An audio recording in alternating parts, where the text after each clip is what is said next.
These latest headlines from ABC 15 are sponsored by Lerner and Rowe Injury Attorneys. One call, that's all. I'm Faye Fredericks with your top stories from ABC 15 Arizona.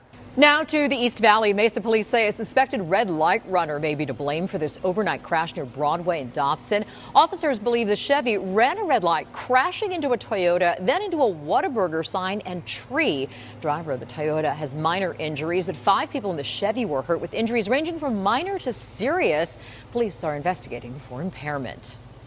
The heat is here, and soon humidity will be as well, which means the monsoon will be in full swing. It's just a matter of time before monsoon storms blow those huge clouds of dust in, instantly reducing visibility, making our roads dangerous, even deadly.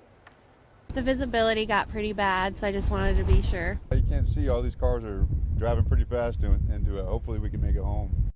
It's scary. Remember, when dust storms strike, pull aside, stay alive, and make sure your lights are off and your foot is off the brake so no other cars hit you. When dust storms hit, you don't want to be out on the road, but if you're driving down the interstate, you may see low visibility signs. Our Operation Safe Roads team, following up with ADOT's detection system, launched 4 years ago. It's along a stretch of I-10 between Eloy and Picacho Peak with 13 visibility corridors, alerting drivers to dust, reduced visibility, and speed limit changes. ADOT discussing the detection system on their latest podcast. When there is blowing dust in this safety corridor, the system automates automatically and reduces the speed limit. We've also learned, thanks to these detectors in the pavement, that drivers do reduce their speed when they see those speed limit signs drop. So they are traveling through this safety corridor more safely when dust reduces visibility. You can learn all about our monsoon, ways to protect your home and family, in the ABC 15 Monsoon Special, airing Friday night after the NBA Finals. Well, no doubt the extreme heat is tough for us. It's tough for our pets as well. And we've been reminding you, dogs are not allowed on Phoenix hiking trails when temperatures go above 100 degrees. Today, we're going directly to the experts, sharing ways to keep your pets safe and cool. Arizona Humane Society says when it comes to taking your pups out, best time of day is in the early morning and in the evening when it gets cooler. Make sure to check the pavement with the back of your hand. If it's too hot for your hand, it's too hot for their paws. Another concern, heat stroke.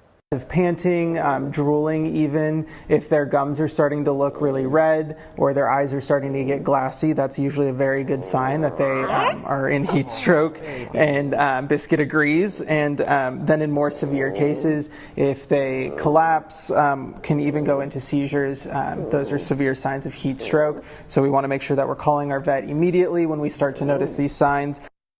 Biscuit's a great spokes dog there, isn't he? And if you notice your dog is overheated, don't dump them in ice water or even give them ice water.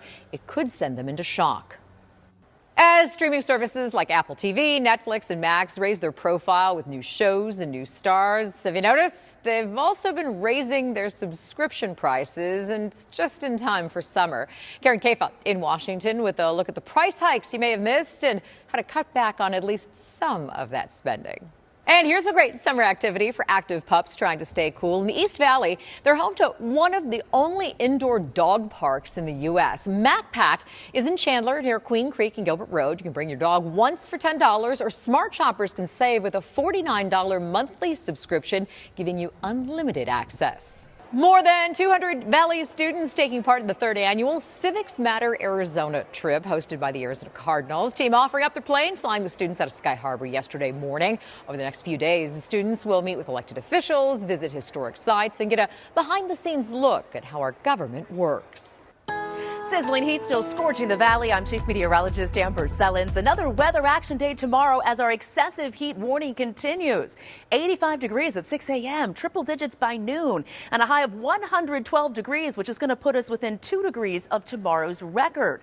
We also have an area of low pressure that's going to push through Arizona, so we have a slight chance of a few isolated showers, and Futurecast showing that slight chance as early as Thursday morning.